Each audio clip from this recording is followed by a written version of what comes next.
انہیں نیک کام کا حکم دیتے ہیں اور برے کام سے روکتے ہیں اور پاک چیزوں کو ان کے لیے حلال کرتے ہیں اور ناپاک چیزوں کو ان پر حرام ٹھہراتے ہیں اور ان پر سے بوجھ اور توق جو ان کے سر پر اور گلے میں تھے اتارتے ہیں، تو جو لوگ ان پر ایمان لائے اور ان کی رفاقت کی، دوستی کی اور انہیں مدد دی اور جو نور ان کے ساتھ نازل ہوا ہے اس کی پیروی کی، وہی مراد پانے والے ہیں۔ یہ دیکھو جی کتنی وضاحت سے بات آ گئی۔ ہم جو کہتے ہیں عیسائیوں کو ایمان لے آؤ، اب آپ کو عیسائی کہیں گے کہ ہم جس پیغمبر پر ایمان لائے ہیں وہ پیغمبر تو آپ سے بھی پہلے کے ہیں، یعنی عیسیٰ علیہ السلام تو حضور صلی اللہ علیہ وسلم سے پہلے کے ہیں، یہ اکثر کہہ دیتے ہیں۔ تو جناب یہی قرآن مجید میں جو آیا ہے، یعنی انجیل میں یہ ہے کہ حضور صلی اللہ علیہ وسلم آئیں گے، جب وہ آ جائیں تو آپ نے ان پر ایمان لانا۔ ایک ذرا اور حوالہ دیکھ لیجئے جی، یہ اکرم التفاسیر ہے، یہ مولانا محمد اکرم آوان صاحب اور جو فوجیوں کے پیر تھے، انہوں نے یہ 30 جلدوں میں تفسیر لکھی ہے۔ سب سے آسان کام میرے نزدیک سما سمجھ رہے ہیں آپ؟ سامع ہونا۔ وہ گھر سے اٹھتے ہیں، یہاں جناب آتے ہیں، کبھی کچھ سوتے ہیں، اٹھتے پڑتے ہیں، پھر چلے جاتے ہیں۔ آسان سب سے مشکل کام ہمارا ہے، پہلے ہم کروڑوں روپے خرچ کریں، پھر ہماری کمر ٹیڑھی ہوتی ہے، مطالعہ کرتے ہیں، ایک ایک لفظ کے بحث کرتے ہیں۔ اب میں ایک دال پر زبر زیر کا مسئلہ آیا تو میں نے کہا یار یہ واقعی ہو سکتا ہے زبر ہو زیر ہو، تو میں نے کہا معلوم رابطہ کیا بڑے مفتی سے، ہاں یہ بتاؤ دال پر زبر ہوگا علم نحو کے اعتبار سے یا زیر ہوگی؟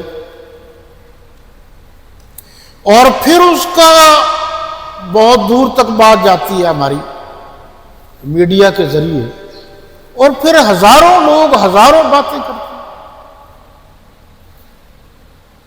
نہ آپ کا پیسہ خرچ ہوتا ہے، نہ محنت خرچ ہوتی ہے، نہ لوگوں کی باتیں سننی پڑتی ہیں، آپ کے مزے ہی مزے ہیں۔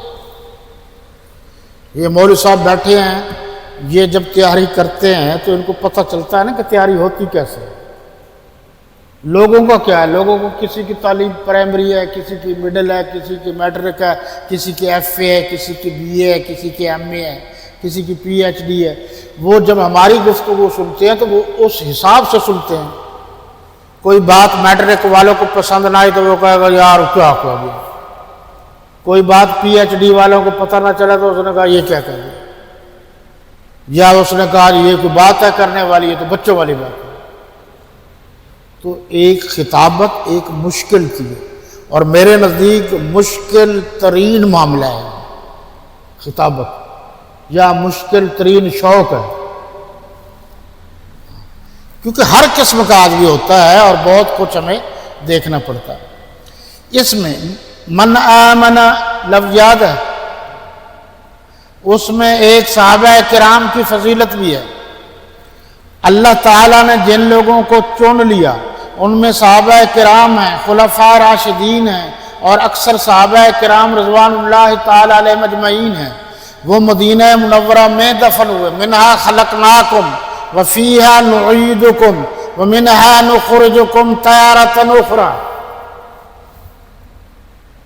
یہ صحابہ کرام کی فضیلت کی دلیل بھی ہے۔ مدینہ منورہ میں دفن ہوئے۔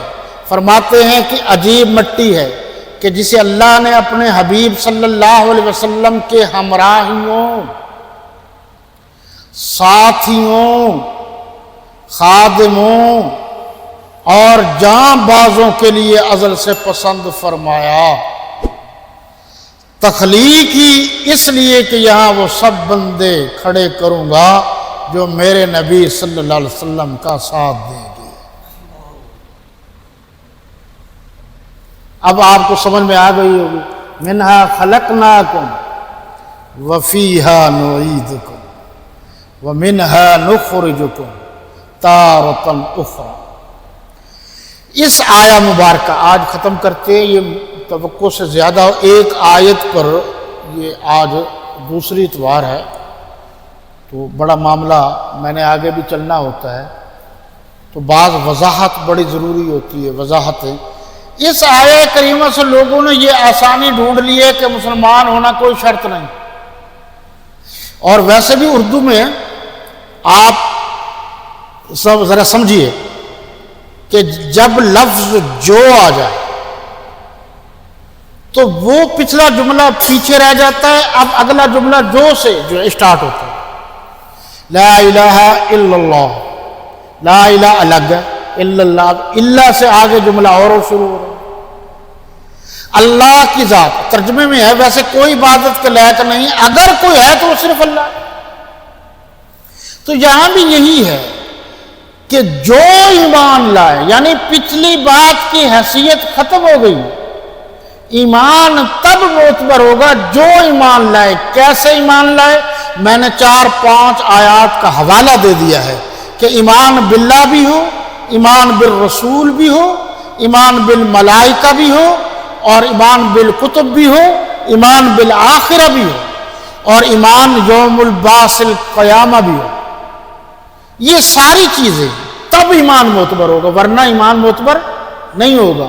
جو حوالہ دیتے ہیں قادیانی یا یہود و نصارہ، وہ یہ کہتے ہیں کہ یہاں تو کہیں نہیں لکھا رسولوں پر ایمان لاؤ۔ بات آپ کو سمجھ میں آ رہی ہے؟ تو اس کے مقابلے میں لکھا ہوا ہے، یعنی کئی آیات ہیں، ان کو سامنے رکھیں گے تو پھر بات کلیئر ہوگی کہ یہاں ایمان سے مراد یہ ہے۔